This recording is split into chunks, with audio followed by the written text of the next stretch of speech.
By December 1941, Germany was fighting the world's three largest industrial powers simultaneously, and no amount of tactical brilliance could change what mathematics had already determined.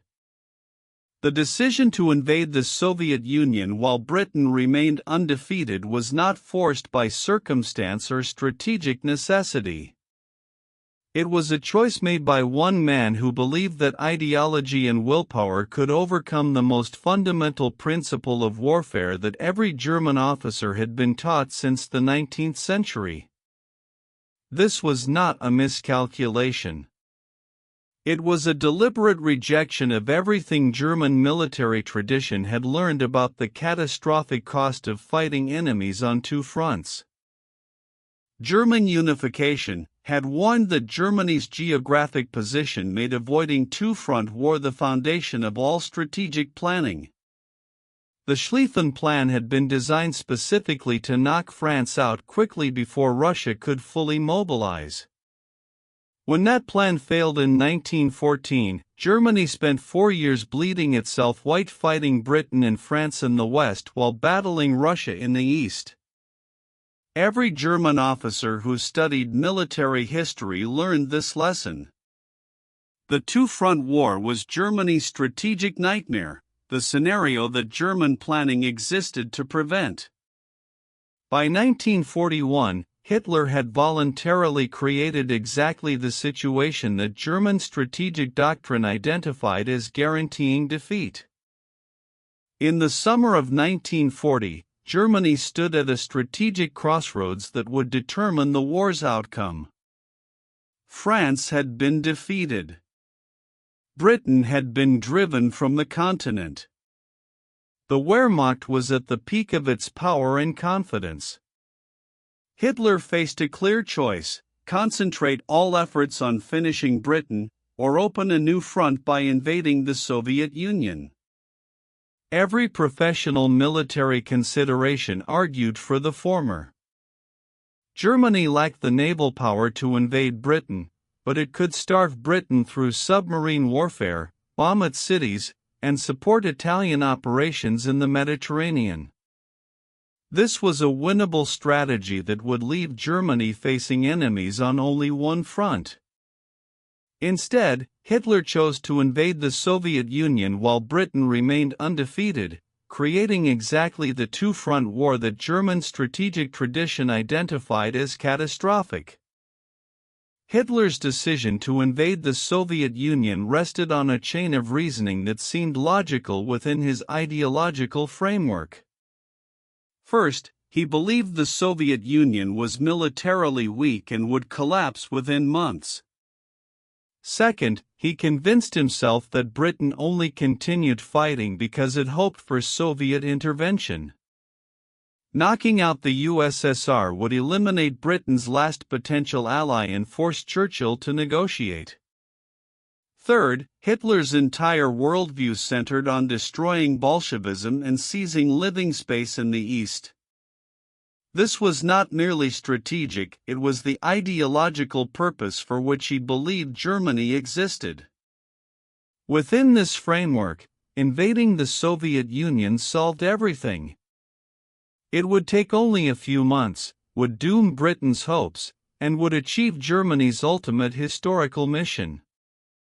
The logic was internally consistent. It was also completely detached from operational reality. German military professionals understood the dangers with absolute clarity.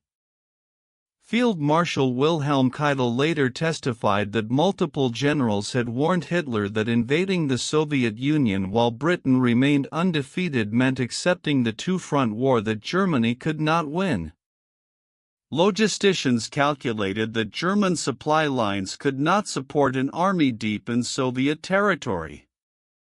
Intelligence estimates suggested the Red Army was larger than Hitler acknowledged. The Navy argued that defeating Britain required concentrating resources on submarines and air power, not diverting them to a land campaign in Russia. Every warning was dismissed. Hitler insisted that ideology gave him insight that professional soldiers lacked. He accused cautious officers of cowardice and lack of faith in German superiority. The decision was made not despite the warnings but in explicit rejection of them. Between the fall of 1940 and spring of 1941, Germany made hundreds of decisions that locked in the two-front commitment. Military production was reoriented toward land warfare. Panzer divisions were expanded. Troops were transferred from the west to the east. The entire Wehrmacht was restructured for Operation Barbarossa. Each decision made reversing course more difficult. By May 1941, millions of tons of supplies had been positioned along the Soviet border. 3 million men were assembled and equipped. Turning back would require admitting the entire effort had been wasted. This was the commitment trap. Each step toward invasion created sunk costs that made abandoning the plan psychologically and politically impossible. Hitler had structured the situation so that launching Barbarossa became easier than explaining why it should not be launched. On June 22, 1941, Germany invaded the Soviet Union with 3 million men while Britain remained undefeated in bombing German cities. The two-front war had begun. Initial successes seemed to vindicate Hitler's judgment. Soviet forces were encircled in massive battles. Territory was captured at unprecedented speed. Within weeks, German forces had advanced hundreds of miles into Soviet territory. But Britain did not surrender. Churchill declared that any enemy of Hitler was Britain's friend and immediately offered alliance to Stalin. The strategic situation Hitler had intended to simplify had instead become impossibly complex. Germany was now fighting both Britain and the Soviet Union simultaneously, exactly the nightmare scenario that German strategic planning had spent decades trying to prevent. By autumn 1941, the arithmetic that would determine the war's outcome was already clear to anyone willing to examine it honestly. Germany was fighting the Soviet Union with 3 million men while maintaining garrisons, occupation forces, and defensive positions across all of Western Europe to guard against Britain. German industrial production had to supply both fronts simultaneously. Aircraft had to be divided between East and West. Replacement equipment had to be split. Most critically, when the Red Army proved far more resilient than Hitler had predicted, Germany faced a terrible choice: reinforce the Eastern Front at the cost of weakening defenses in the West, or maintain Western strength at the cost of inadequate Eastern reinforcement. There was no solution because the fundamental problem was fighting both simultaneously. The decision to create a two-front war had created a strategic equation that had no solution. The two-front commitment meant that Germany could not concentrate sufficient force to achieve decisive victory on either front. In the West, German forces were too weak to invade Britain or secure the Mediterranean decisively. In the East, German forces were insufficient to complete the destruction of the Red Army before winter. If all the forces stationed in Western Europe had been available for Barbarossa, Moscow might have fallen in 1941. If all the divisions fighting in Russia had been available for Mediterranean operations, the Suez Canal could have been seized, cutting off British oil and perhaps forcing surrender. Instead, Germany fought both campaigns with inadequate forces, achieving complete victory in neither. This was not bad luck or poor execution. This was the inevitable consequence of fighting a two-front war. Resources sufficient for one strategic effort were inadequate when divided between two. In December 1941, Hitler compounded the two-front disaster by declaring war on the United States, transforming a two-front war into a three-front global conflict. This decision was not required by Germany's alliance with Japan. It was voluntary, based on Hitler's belief that America would not fight effectively. But by declaring war, Hitler ensured that American industrial might and military power would be directed against Germany rather than remaining focused on Japan.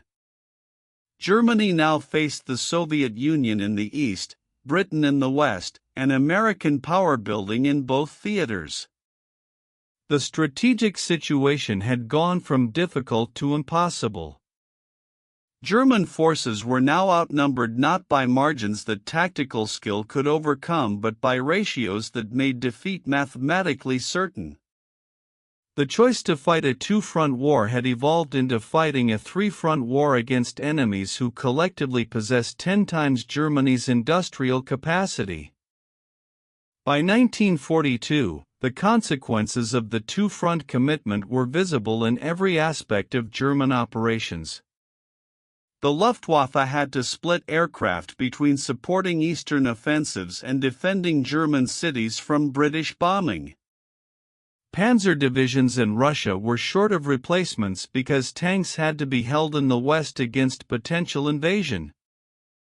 U-boats needed to attack Allied shipping but also had to protect Norway and Mediterranean supply lines. Every German unit was simultaneously needed in multiple places.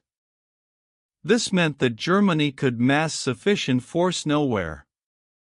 Soviet offensives could not be stopped decisively because reserves were held in the West. Western defenses were inadequate because forces were committed in the East. The two-front war created a permanent resource deficit that no amount of efficiency or tactical skill could solve. The two-front war created strategic paralysis where Germany could take decisive action on neither front. In 1942, Hitler wanted to capture Stalingrad and the Caucasus oil fields while simultaneously preparing defenses against potential Allied invasion in the West. Both objectives were individually achievable, but pursuing both meant achieving neither completely. Forces were divided between the southern Russian offensive and western garrison duties. When crisis came at Stalingrad, reserves that might have enabled a breakout were held in France. When the Allies invaded North Africa, divisions that might have defeated them were dying in Russia. This paralysis intensified over time. By 1943, every German operation had to be planned knowing that success in one theater meant accepting risk in another. The Wehrmacht, which had conquered most of Europe through concentrated force, was now incapable of concentrating force anywhere. Stalingrad's disaster in February 1943 did not create the two-front war's consequences, it revealed them. The Sixth Army was destroyed not because Germany lacked soldiers but because Germany lacked soldiers in the right place. Reserves that might have reinforced Stalingrad were dispersed across Western Europe, Norway, the Balkans, and North Africa. The strategic reserve that professional military planning required did not exist because every division was simultaneously needed elsewhere. After Stalingrad, Germany faced the Red Army's counteroffensives while also preparing for Allied invasion in the Mediterranean and West. The initiative had passed to enemies who could concentrate their power while Germany had to spread its power thin. From this point forward, Germany's strategy became defensive improvisation, trying to prevent collapse on multiple fronts simultaneously while lacking sufficient forces for any of them. By 1943, many German generals privately acknowledged that the two-front war had been a catastrophic error. Some even discussed the possibility of seeking separate peace with either the Western Allies or the Soviet Union to concentrate against the other. But Hitler's ideology made such pragmatic calculation impossible. He would accept no negotiated settlement. He rejected all suggestions of strategic withdrawal or consolidation. Most critically, the decision to fight a two-front war could not be reversed. Abandoning the Eastern Front meant surrendering the ideological purpose of the regime. Abandoning the West meant accepting invasion. The choice made in 1940–41 had created a strategic situation where no good options remained. Germany had to fight on both fronts until completely defeated because the alternative, choosing which front to lose, was politically impossible for the Nazi regime. In 1944, the two-front war became a closing vice as Allied forces attacked from east and west simultaneously. The Soviets launched massive offensives while Western allies invaded France. Germany faced exactly what Bismarck had warned about: enemies on two fronts coordinating their pressure to ensure Germany could not concentrate against either. Every division sent east weakened the west. Every division kept west was unavailable for the east. The Wehrmacht fought with desperate skill, but skill could not overcome arithmetic. Soviet forces outnumbered Germans in the east by 3-1. Allied forces built up overwhelming superiority in the west. Germany was being ground between two millstones, and the decision that created this situation had been made 4 years earlier when Hitler chose to invade the Soviet Union while Britain remained undefeated. Germany's choice to fight a two-front war was not an isolated error but a decision that reflected Hitler's fundamental inability to accept strategic limitations. The same pattern appeared repeatedly. Professional military advice based on Germany's limited resources was rejected in favor of ideologically driven overreach. This appeared in the decision to declare war on America, the refusal to prioritize either the Eastern or Western Front, and the commitment to holding every inch of conquered territory rather than conducting strategic withdrawals. Each decision made sense within Hitler's ideological framework where German superiority would overcome material limitations. Each decision ignored the professional military tradition that understood Germany's Central European position required avoiding simultaneous conflicts with multiple great powers. The two-front war was not forced on Germany. It was chosen by leadership that believed ideology could overcome geography. The two-front war cost Germany millions of casualties that need not have died. If Germany had concentrated against Britain in 1940–41, leaving the Soviet Union neutral, the war might have ended in negotiated settlement or limited German victory in the West. If Germany had made peace with Britain before invading the USSR, Soviet resistance might still have succeeded, but Germany would not have faced enemies on two fronts simultaneously. The professional military leadership understood this. They knew that Germany's resources were sufficient for a one-front war but inadequate for two. Hitler rejected this analysis as defeatist and proceeded to create exactly the strategic situation that Germany could not win. Every German soldier who died after June 1941 died in a war that the decision to fight on two fronts had already lost. When Germany surrendered in May 1945, the question military historians asked was not whether the two-front war caused Germany's defeat but why German leadership had voluntarily created it. The answer lay in the subordination of strategic rationality to ideology. Hitler believed that his worldview gave him insight superior to professional military training. He believed German racial superiority meant Germany could accomplish what strategic doctrine said was impossible. He believed that willpower and fanaticism could overcome the resource limitations that mathematics made clear. Professional officers who tried to prevent the two-front war were dismissed as lacking vision. The military tradition that taught avoiding two-front war was rejected as outdated. And so Germany repeated the exact mistake that had destroyed it in World War I, not because the lesson was unclear but because ideology prevented learning it. The decision to fight a two-front war stands as one of history's clearest examples of how strategic error compounds over time into irreversible catastrophe. The choice made in 1940–41 determined everything that followed. It meant that Germany could not concentrate sufficient force to win decisively on either front. It created resource requirements that Germany's economy could not meet. It allowed enemies to coordinate their operations to ensure Germany faced maximum pressure simultaneously. Most fundamentally, it created a strategic situation where defeat was mathematically certain regardless of tactical performance. Germany's military forces fought with remarkable skill from 1941 to 1945. They won tactical victories even as the strategic situation deteriorated beyond recovery.